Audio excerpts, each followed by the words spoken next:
Anytime you're ready, Laura. All right, perfect. We wanted to just spend a little bit of time in this session, as Marianne said, talking about risk management. And, this is partially because the funder has asked us to do this, but also for those of us that have worked in this area over time, realize that, these 5 areas of risk management that we're going to talk about quickly today and then dive a little deeper in each of the following sessions really are very important pieces that we all need to think about as you're working through this idea for your business or product or service. And so, I actually looked up the definition of risk management last night as I was getting ready for this today. And so one definition that I really liked was the identification, evaluation, and prioritization of risks and a coordinated and economical application of resources to minimize, monitor, and control the probability or impact of unfortunate events, and or maximize realization of opportunities. And I think that's really important because risk management is not just about worrying about what might go wrong, but also about thinking about being able where your business or idea sits in terms of being able to take advantage of some of those trends that Marianne and Jim were talking about earlier this morning. And so the way that I really invite all of you guys to think about these different areas of risk management as we go through them today and then throughout the rest of the sessions is think about for each of them, how would you prioritize these as they relate to not just an impact on your farm or your business, but the likelihood that it might happen. And that's really important because some of these things might seem like it would have an enormously either negative or positive impact on your business, but the probability that it's going to happen may not be in line with that. And so, for example, an example I think we can all understand would be, if we're using a greenhouse to grow plants, I think many of us do this each spring as we get ready to plant our garden, we're heating so that those plants will propagate and grow. Well, if the heater dies, then we potentially lose everything that is in that greenhouse. And so that would be fatal to our enterprise potentially. But the likelihood that that's going to happen may not be all that high. So what are some things that we can think about doing that would mitigate those risks? And so I invite you all to kind of think about risk management through that lens as we talk about the different types of our areas of risk management. Next slide. And when we think about these definitions, we have production risk, which can be derived from uncertain natural growth processes of crops or livestock. I always like to say that, agriculture as a whole is one of the only industries I know that's wholly dependent on sun and water and the earth to really, give us what it is that we're looking for. And many of those things we just don't have control over. And when we think about the weather as it becomes more erratic, when we think about pests that become more resistant to sprays or other solutions that we might come up with, that's where we start thinking about production risk. When we think about price or market risk, that really refers to that uncertainty about the prices that as producers you might receive for commodities or prices that you pay for inputs. And, as we talk about the prices that you might receive, when we think back to those trends and that Intuit report and the Food Dive report that are all included in your binder, but we also gave you the links to access on your computer. Those really talk about ways that you can think about mitigating that uncertainty by thinking about those trends and, how you can fit within those. We also want to understand that, price risk really varies significantly from commodity to commodity. So growing grass-fed beef, there are different price risks associated with that versus starting a farm stand or some type of on-farm brewery or cidery. When we're thinking about financial risk, this is really where we're getting at some of what we were talking about just a little bit ago in terms of accessing capital. So if and when you look to borrow money and then have an obligation to repay debt. You know, the risk might come from interest rates, prospect of that loan being called back by the lender, or even restricted credit availability are all aspects of financial risk. And as Marianne said, you know, one of the things that we don't think about, but you know, can be our greatest asset is our credit score. And that's because when you go to any lender, the higher your score, the less that they see you as a financial risk. And so having a good credit score and some of those other things can help minimize that financial risk. Next slide. So then we want to move on to legal and human or personal risk. And so legal risk really results from that uncertainty around the business organization, if you're renting or leasing, any contracts that you might have, tax laws, regulations, and rules, as well as succession planning and much more. And what I really want to stress when we're thinking about legal risk is that for many of you, you probably have not yet considered what form your business may take in terms of a formal organizational structure. But when I speak with those that are starting new businesses, and as I'm sure Marianne and Nichole and David do as well, one of the first things that I always stress is, you know, that you need to, you know, be having an LLC. You need to, you know, become incorporated because you want to have that separation between your business assets and your personal assets and any of the finances.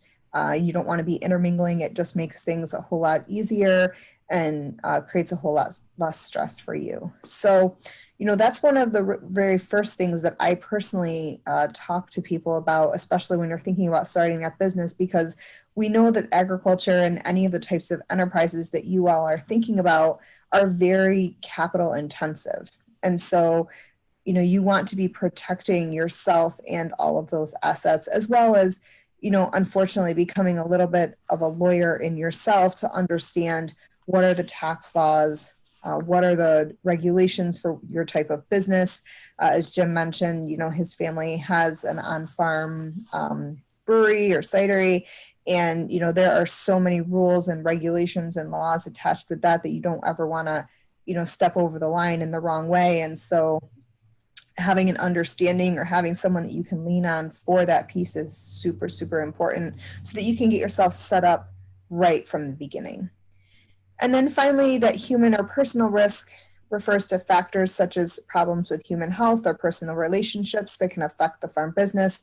I think Marianne really hit that, you know, nail on the head when she used her previous example of a farmer who just hadn't considered how difficult it might be to actually run a dairy farm by himself. And I think that those are things that we don't often think about is, you know, it sounds very bucolic or, you know, a great way for us to, you know, follow our dream to start some type of farm or agricultural enterprise, but we seem to forget sometimes that this is a 24/7, 365 type of operation, and it can have a strain on our personal relationships as well as our own health. And so accidents or illness, death, and divorce are all examples of personal crises that can threaten a farm business. And as COVID and other things have shown, just seems to become amplified during for agricultural enterprises. And I will say, you know, as well that, you know, typically many farm businesses or agricultural businesses are family run. And so without addressing some of those legal questions that I asked earlier, that can really challenge your family run business. Next slide. And then finally, we want to talk a little bit about human resources. And so there is, as we said, that human element of running a business. You know, you need to, or you should have the knowledge and skills and ability to run that business. And as, you know, Jim said, it runs everything from, you know, being a bookkeeper or understanding those pieces to the production knowledge, to marketing, to customer service, to perhaps being your own mechanic, maybe even being your own veterinarian. And so running a small business really means that, you know, you sort of are the chief cook and bottle washer and everything in between. This question of reliable help, I think, is really, really something that everyone should want to consider, because access to reliable labor is really one of the #1 challenges for any New York State farm, or really any business in general. You know, if you don't have access to that labor, then you may not be able to expand, you may not be able to do the things that you want to do. This question of, you know, will the business carry on without me? That really gets to those legal questions we asked earlier. But really, you know, you're here because you have a dream, you have an idea of something that you really want to do. But if you start this business and then, God forbid, you get hit by a bus, or get quarantined in another country because of COVID-19, you know, can this business carry on without you? Are you really the only person that can do this idea that you're setting out? You know, this question of, you know, are you following all the rules when it comes to hired labor? I'm not going to get into labor because I'm not a labor specialist, but just know that there are tons of questions when it comes to hired labor, things that you want to be aware of in terms of pay and hours and the jobs that you're asking people to do.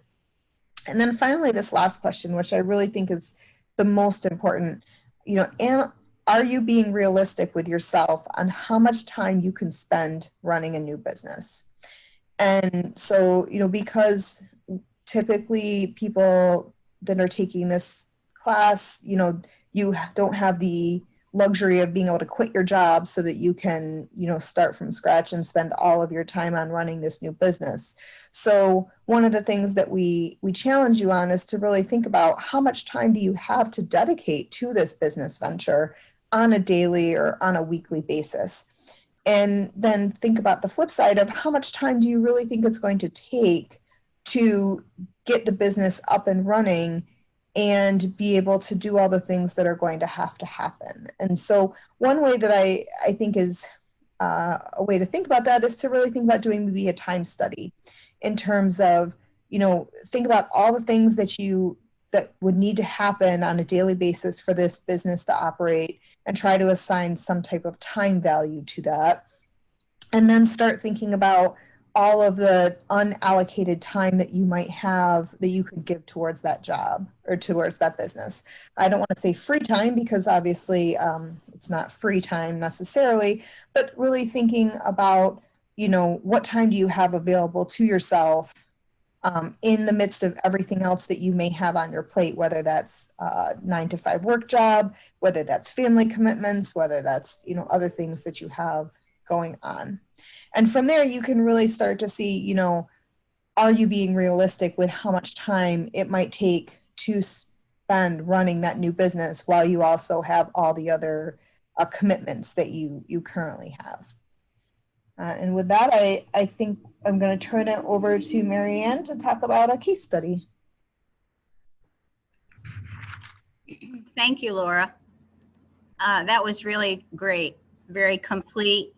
And hopefully everybody kind of thinks about, even though I probably should have just changed agricultural risk on that first slide, there are other risks if of starting, say, I was downtown the other day and I wanted some milk, and the power was out at the local store and they could not, it's a chain gas station actually, but they couldn't let us in because their credit card machines were down.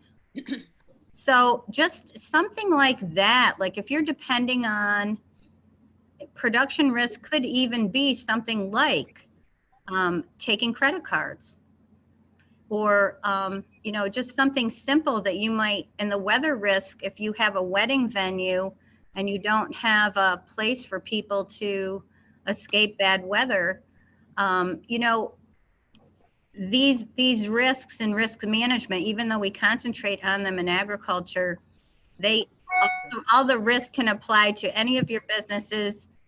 A landscape business might have some equipment that breaks down when all the lawns need mowing. So Joe, just think about these not as all as agricultural risks, but any kind of business can run into any of these risks. Thank you again, Laura.